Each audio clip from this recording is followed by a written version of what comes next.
সন্দেশখালীতে চাষের জমিতে অস্থায়ী হেলিপ্যাড নির্মাণ করে নামানো হয়েছে মুখ্যমন্ত্রীর হেলিকপ্টার। সোমবার 30 ডিসেম্বর মুখ্যমন্ত্রী সন্দেশখালী সফরের পর এই বিস্ফোরক অভিযোগ তুললেন সন্দেশখালী আন্দোলনের অন্যতম প্রতিবাদী মুখ তথা বসিরহাট লোকসভা কেন্দ্রের পরাজিত বিজেপি প্রার্থী রেখা পাত্র। তার অভিযোগ, যে জমিতে মুখ্যমন্ত্রী হেলিকপ্টার নেমেছে সেই জমিতে আর চাষ হবে না। মুখ্যমন্ত্রী হয়তো অস্থায়ী হেলিপ্যাডে সিমেন্টটা তুলে দিতে পারেন, কিন্তু সেই জমিতে যে আর চাষ হবে না সেটা কি একবারও ভেবে দেখেছেন? প্রসঙ্গত, মুখ্যমন্ত্রী সোমবার অভিযোগ করেছিলেন যে সন্দেশখালীতে টাকার খেলা হয়েছে। এ বিষয়ে রেখা পাত্র বলেন, মুখ্যমন্ত্রী যে সভাগুলি করেন সেগুলো কিন্তু সরকারি টাকায়, মানুষের টাকা মেরে করে। আর বিজেপি যে সভাগুলো করে সেগুলো বিজেপির নেতাদের গ্যাঁটের টাকা খরচা করে। তাই মুখ্যমন্ত্রীর কোনো কথা বলার আগে ভেবেচিন্তে বলা উচিত। কি বলেছেন বিজেপি নেত্রী রেখা পাত্র, আমরা শুনবো। হেলিপ্যাডটা যেখানে করেছিল, হেলিপ্যাডটা লোকের চাষের জমির উপরে হেলিপ্যাড করেছে, সেই জমিটা যে নষ্ট হয়ে গেছে, সেখানে যে ধানটা হবে না একবারও ভেবেচিন্তে হেলিপ্যাডটা করেছিল? কি বলছেন? মুখ্যমন্ত্রী কালকে যে হেলিপ্যাড করেছিল সেটা চাষের জমি উপরে হয়েছিল এবং তার জন্য চাষের জমি ক্ষতিগ্রস্ত হয়েছে। অবশ্যই, যে গরিবের জমির উপরে হেলিপ্যাড করেছিল, আমি মানছি যে উনি ওই ঢালাইটা উনি তুলে নেবার পরে কি ওইখানটা ধান চাষ করতে পারবেন গরিব মানুষ? সেই চাষি যার জমি, সে কি বর্তমানে ধান চাষ করতে পারবেন? ওখানে তো ধান হবে না, কারণ একটা সিমেন্টটা তো একটা কেমিক্যাল দিয়ে করে, তো সিমেন্টটা ওখানে বসে গেছে, ওই সিমেন্টটার এটা তো মাটিতে গেছে, তো ওখানে তো ধানই চাষ হবে না। মুখ্যমন্ত্রী যদি ভেবেচিন্তে কাজ করতেন না, তাহলে অনেক কিছু হতো। উনি ভেবেচিন্তে কাজ করেন, তো ভোটের কাকাতুয়া ভোটের জন্যই এসেছিলেন।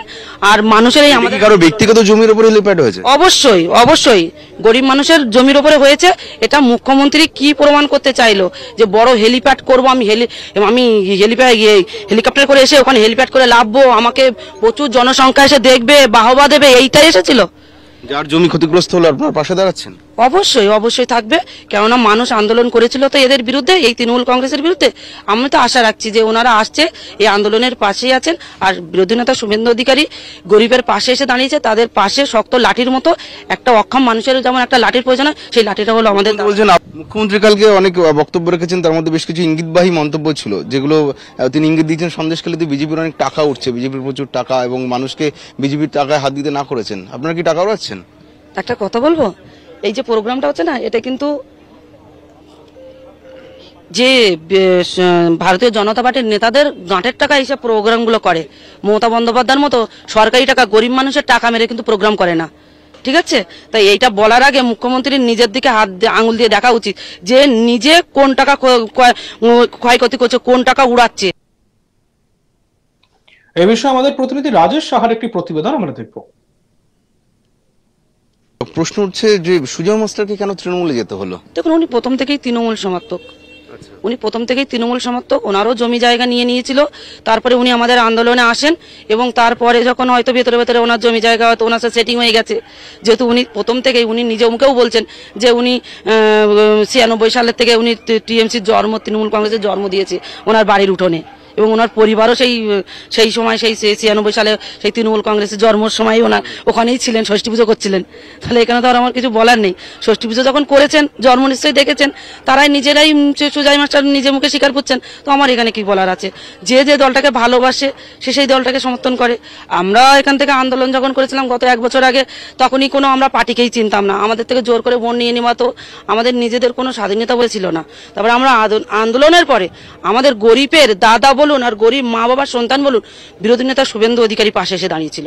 সেই শুভেন্দু অধিকারী ছিল, আছে, আগামী দিনেও থাকবে, আর আমরা শুভেন্দু অধিকারীর পাশে আছি। সুজয় মাস্টার যখন আপনাদের সঙ্গে কাঁধে কাঁধ মিলিয়ে আন্দোলন করছিলেন, তখন কি তলে তলে তৃণমূল ছিলেন? অবশ্যই, সে একটা দল করেন। এবার দেখুন, বুঝতে পারি আর না পারি, উনি তৃণমূল করতেন এটা সবাই জানে। সন্দেশখালীর ছোট শিশুর থেকে নিয়ে একটা বয়স্ক মহিলা অবধি জানে যে এখানে সুজয় মাস্টার কি করতেন। তারপরে যে নিজে মুখে স্বীকার করছেন, এখানে তো দ্বিতীয় আমার কোনো কিছু বলারই থাকে না। মুখ্যমন্ত্রী কালকে অনেক বক্তব্য রেখেছেন, তার মধ্যে বেশ কিছু ইঙ্গিতবাহী মন্তব্য ছিল, যেগুলো তিনি ইঙ্গিত দিয়েছেন সন্দেশখালীতে বিজেপির অনেক টাকা উঠছে, বিজেপির প্রচুর টাকা, এবং মানুষকে বিজেপির টাকায় হাত দিতে না করেছেন। আপনারা কি টাকা উড়াচ্ছেন? একটা কথা বলবো, এই যে প্রোগ্রামটা হচ্ছে না, এটা কিন্তু যে ভারতীয় জনতা পার্টির নেতাদের গাঁটের টাকা এইসব প্রোগ্রামগুলো করে। মমতা বন্দ্যোপাধ্যায়ের মতো সরকারি টাকা, গরিব মানুষের টাকা মেরে কিন্তু প্রোগ্রাম করে না।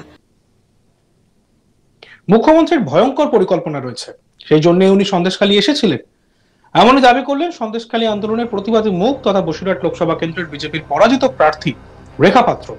রেখার মতে সন্দেশখালীর আন্দোলন এবং তৃণমূলের গোষ্ঠীকন্দল সামাল দিতে সন্দেশখালী এসেছিলেন মুখ্যমন্ত্রী মমতা বন্দ্যোপাধ্যায়।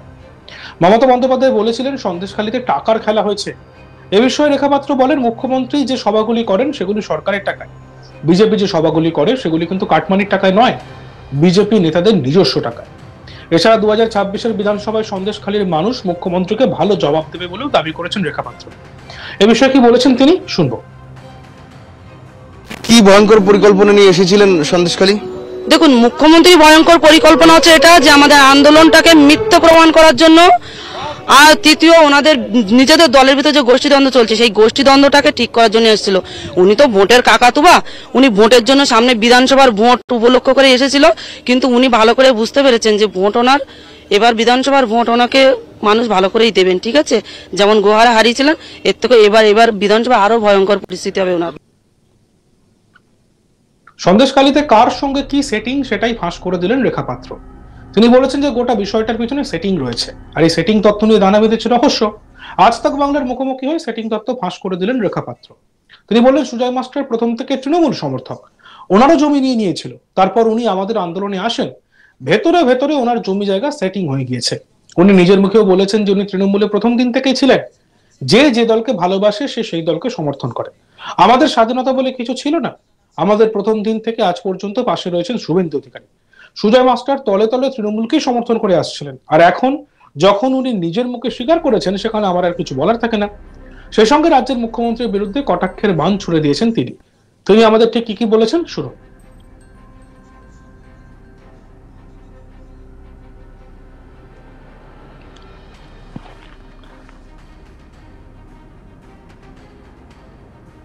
যেখানে করেছিল হেলিপ্যাডটা লোকের চাষের জমির উপরে হেলিপ্যাড করেছে, সেই জমিটা যে নষ্ট হয়ে গেছে, সেখানে যে ধানটা হবে না একবারও ভেবেচিন্তে হেলিপ্যাডটা করেছিল। কি বলছেন? মুখ্যমন্ত্রী কালকে যে হেলিপ্যাড করেছিল সেটা চাষের জমি উপরে হয়েছিল এবং তার জন্য চাষের জমি ক্ষতিগ্রস্ত হয়েছে। অবশ্যই, যে গরিবের জমির উপরে হেলিপ্যাড করেছিল, আমি মানছি যে উনি ওই ঢালাইটা উনি তুলে নেবার পরে কি ওইখানটা ধান চাষ করতে পারবেন গরিব মানুষ? মুখ্যমন্ত্রী কি ভয়ঙ্কর পরিকল্পনা নিয়ে এসেছিলেন সন্দেশখালী? দেখুন, মুখ্যমন্ত্রী ভয়ঙ্কর পরিকল্পনা হচ্ছে এটা যে আমাদের আন্দোলনটাকে মিথ্যা প্রমাণ করার জন্য, আর তৃতীয় ওনাদের নিজেদের দলের ভিতরে যে গোষ্ঠীদ্বন্দ্ব চলছে সেই গোষ্ঠীদ্বন্দ্বটাকে ঠিক করার জন্য এসেছিল। উনি তো প্রশ্ন উঠছে যে সুজয় মাস্টারকে কেন তৃণমূলে যেতে হলো? দেখুন, উনি প্রথম থেকেই তৃণমূল সমর্থক, ওনারও জমি জায়গা নিয়ে নিয়েছিল, তারপরে উনি আমাদের আন্দোলনে আসেন, এবং তারপরে যখন হয়তো ভেতরে ভেতরে ওনার জমি জায়গা হয়তো ওনার সাথে সেটিং হয়ে গেছে, যেহেতু উনি প্রথম থেকেই উনি নিজের মুখেও বলছেন যে উনি 96 সালের থেকে উনি টিএমসির জন্ম, তৃণমূল কংগ্রেসের জন্ম দিয়েছে ওনার বাড়ির উঠোনে, এবং ওনার পরিবারও সেই সময় সেই 96 সালে সেই তৃণমূল। দেখতে থাকুন আজ তাক বাংলা। আমাদের হোয়াটসঅ্যাপ চ্যানেলটিকে ফলো করবেন এবং অবশ্যই আমাদের ইউটিউব ভিডিওসগুলি ভালো লাগলে লাইক করবেন, কমেন্টস করবেন, শেয়ার করবেন এবং সাবস্ক্রাইব করতে ভুলবেন না।